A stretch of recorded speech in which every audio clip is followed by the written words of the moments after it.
Here's a little feedback on the assignment to compare the ratios for Amazon, Home Depot, and Walmart, basically the Dupont analysis.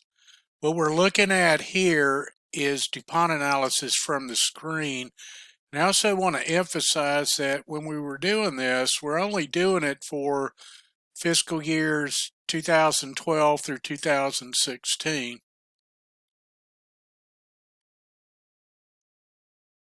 And while the DuPont analysis is fairly high level, a lot of y'all went into the detail on where the numbers came from. DuPont analysis, net profit margin times total asset turnover times equity multiplier, give you an idea where return on equity comes from. Looking at the three companies, one thing that you can see is Home Depot, a whole lot higher net profit margin than either of these other two companies. And then you might also have picked up that Amazon was fairly low but has started improving. By the way, if we looked at the last 3 years, you would see a radically different picture for these three companies. And Walmart, 3.8, 3.5, 3.5, 3.1, then 2.9. They have low profitability on per sale, but they make a lot of sales, and that's what distinguishes Walmart. That's that low-cost pricing model.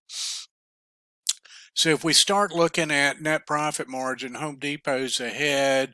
Walmart has seen a decline, and that decline has continued.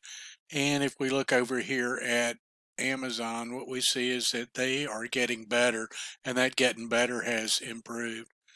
The the total asset turnover for Amazon is much lower than Home Depot and much lower than Walmart. Notice Walmart's been pretty steady. If anything, it's going up slightly.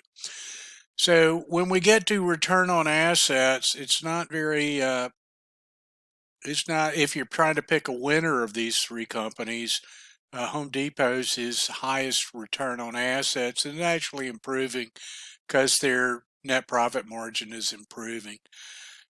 The thing that really leaps out at me is that the equity multiplier, the percent of assets funded with debt, has been increasing for Home Depot. That's financial leverage, and it's like anything else. Leverage makes good times gooder, but it makes bad times badder. And when you see this 183% return on equity for Home Depot, well, the main reason for that is that they are using incredible amounts of financial leverage to increase their return to shareholders. It's been fairly stable over here for Walmart, and they keep a fairly stable equity multiplier. You're going to see movement from year to year, but not that much. It's around 2.5 for Walmart.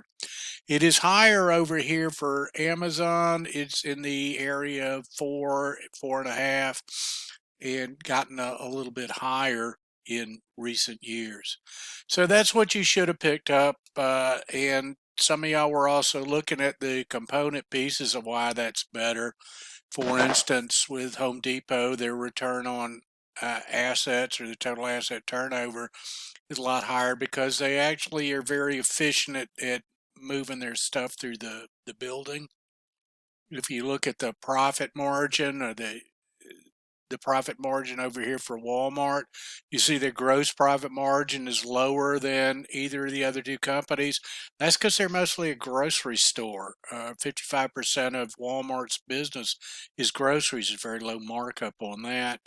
And it's higher for these other two companies, but you also see that when you get to the operating income, Amazon, for all its business, it is actually fairly low sales profitability, but they're very high on efficiency and volume. All right, that's enough.